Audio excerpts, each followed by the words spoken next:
What if the most brilliant legal mind in Macomb, Alabama, the man who could dissect a witness's testimony with surgical precision, the unwavering moral compass in a town steeped in prejudice, what if he had a typo in his closing statement? It's a thought that's both absurd and oddly compelling, isn't it? We're talking, of course, about Atticus Finch from Harper Lee's timeless classic, To Kill a Mockingbird, a character so ingrained in our literary consciousness that even decades after his creation, we still ponder the minutiae of his existence. And one such seemingly trivial, yet surprisingly deep, question that occasionally pops into the minds of modern readers is, does Atticus have spell check? Now, before you scoff and say, of course not, it's the 1930s, hear me out. This isn't a literal question about a software program existing in a pre-digital age. This is a springboard, a playful prompt to explore something far more interesting. The meticulousness, the precision, the absolute dedication to accuracy that defined Atticus Finch, and by extension, the legal profession of his era. Let's rewind to Macomb, 1935. The world is a different place. Typewriters are the cutting edge of office technology. Secretaries, often highly skilled, are the human spell checkers, proofreaders, and grammar gurus. Legal documents are drafted, redrafted, and meticulously reviewed, not by a blinking red line on a screen, but by diligent eyes and an intimate knowledge of language. Think about the stakes for Atticus. He's not just writing a grocery list. He's drafting motions, preparing witness examinations, and crafting opening and closing arguments that will determine the fate of a man's life. Every comma, every word choice, every grammatical nuance carries immense weight. A misplaced apostrophe, a misspelled legal term, could undermine his credibility, confuse the jury, or even open a loophole for the prosecution. So, while he certainly didn't have a digital spell checker, Atticus had something arguably more powerful, an ingrained commitment to precision. He would have had a deep respect for language, understanding its power to clarify or obscure.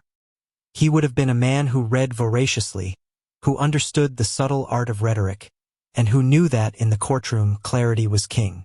Imagine Atticus, late at night, hunched over his desk, the soft glow of a lamp illuminating legal tomes and handwritten notes. He's not just thinking about legal strategy, he's thinking about the precise phrasing, the rhythm of his sentences, the impact of every single word.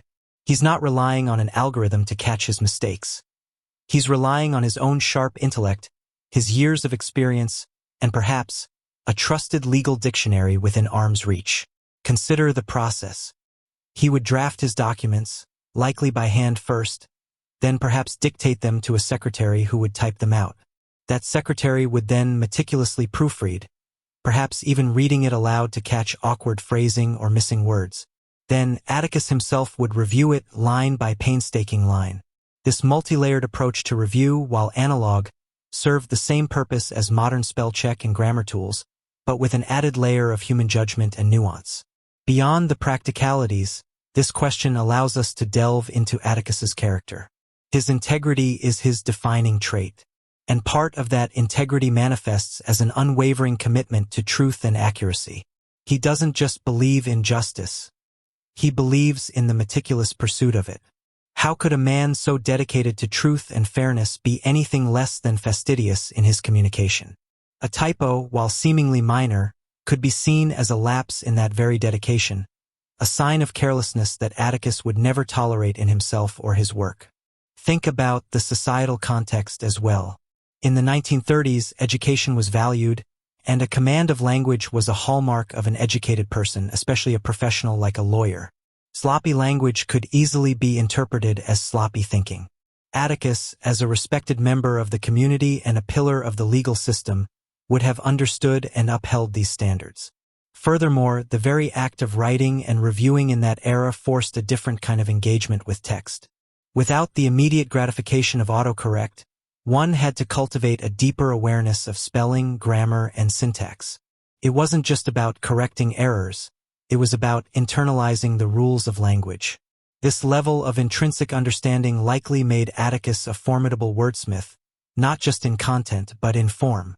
So, while the literal answer to "Does Atticus have spell check?" is a resounding no, The spirit of the question leads us to a fascinating exploration of his character, the legal profession of his time, and the enduring importance of precision and accuracy. Atticus Finch didn't need a digital assistant to ensure his words were flawless. He had something far more profound: a rigorous mind, an unwavering commitment to integrity, and an innate respect for the power and precision of language. He was, in essence, his own impeccable spell checker and so much more. With that said, thanks for watching, and until next time.